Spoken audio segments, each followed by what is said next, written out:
Introduction. Hello everyone, and welcome to the Everyone Has a Plan Until channel. You can call me Jay.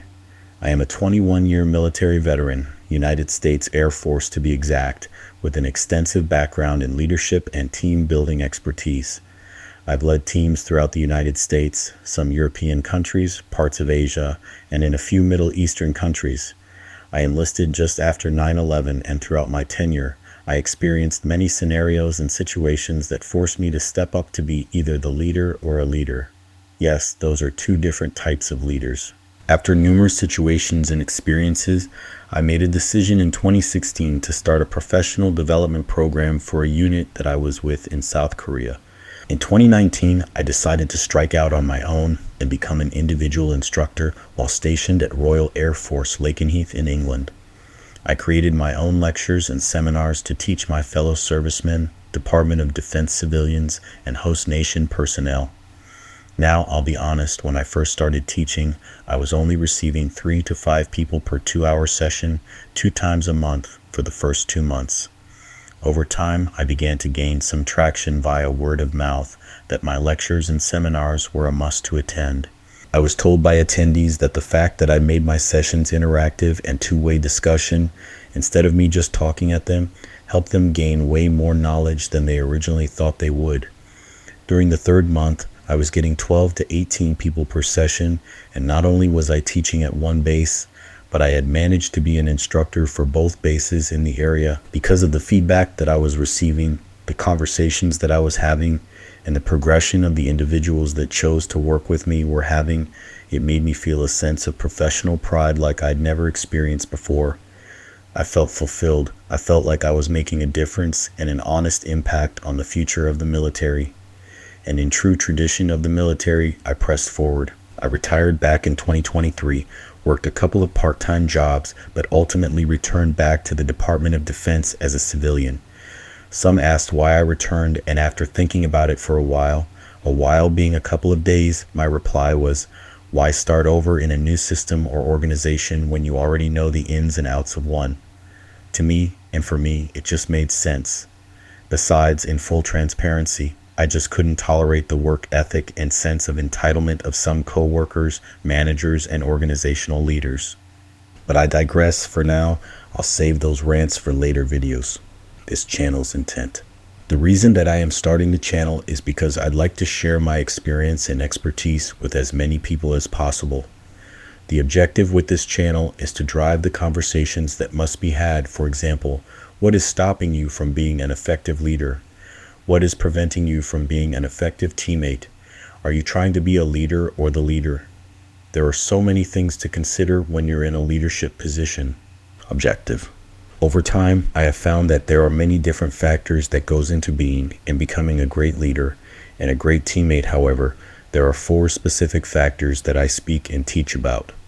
Those 4 factors are timeliness, execution, attitude, and mastery of work, or as I call it, teamwork. There are way more factors that I teach about than these 4, but these 4 are the core, in my opinion, of not only getting things done, but getting them done to the point that you become sought after versus someone that others settle for. Timeliness overview. I'm going to briefly provide an overview of the 4 factors from my perspective. First, we start off with timeliness. Timeliness is not solely about a clock or time itself. It is included, but there's something that is closely associated with time and most people don't realize it, and that something is integrity. I understand that times have changed, but this one thing has not changed when it comes to professional relationships, and that's doing what you said you would do or are supposed to do on time. How I came to timeliness as being a factor was primarily based on conversations that I would have with my supervisors and my squadron leadership.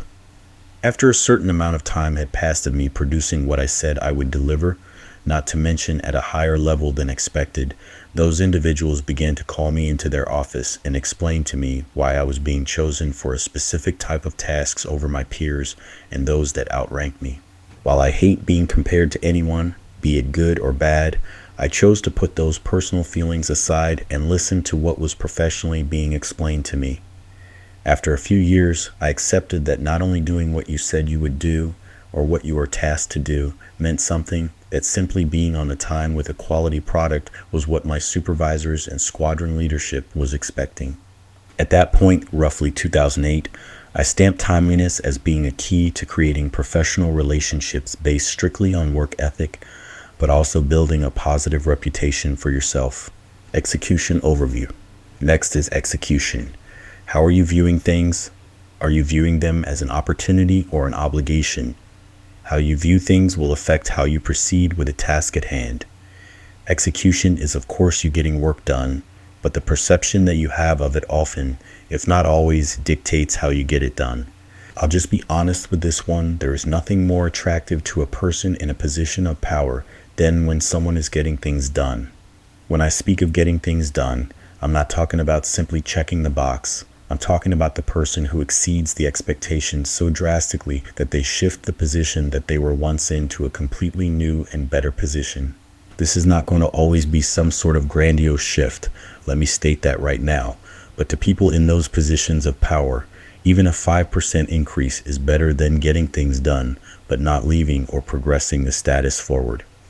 This is a conclusion I came to in 2013 when I was once again pulled to the side by leadership telling me that the quality of work that I was producing was helping to win major command and Air Force level team awards.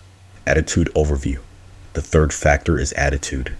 Sounds simple and straightforward, but you'd be surprised, or maybe not, how many people don't think that their attitude is affecting their work and the work of others.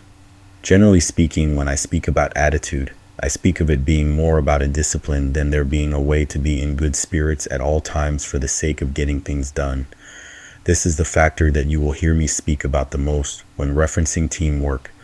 It's so critical that it will seem as if it eclipses the other factors. That's because it does. Your mindset bleeds into everything involved. Mastery overview. Lastly, we have mastery. Mastery is not about a person knowing every single thing about their job. It's about a person knowing their actual position, duties, responsibilities, etc. More about knowing the 2 to 3 things that's actually within your area of responsibility instead of trying to know everything about everyone else's job as well. Some people stretch themselves so thin trying to be interchangeable from their inception into the organization or the team that they not only become overwhelmed, but they also actually lack the full knowledge to execute their own job and responsibilities. You may think mastery is the most difficult of the 4 attributes to obtain, but it is not. Remember, you only have to be really great at between 1 and 3 things. It's more than okay to not be great at everything that's involved in the process. If you have a great understanding of those few areas, you could just be good at the remaining areas. The main thing that you have to remember when dealing with teams or being a leader is that you will be surrounded by people who may have the necessary strength or mastery of the areas that you are good in. Outgrow. Well, that's all I have for now. If you'd like to know more about teamwork and learn about some ways and tips on how to improve your skill set or how to teach your teammates how to become a more effective member of the team, stay tuned.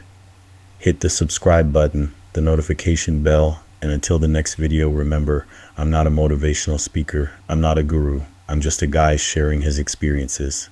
Y'all be easy. Next time on Everyone Has a Plan Until.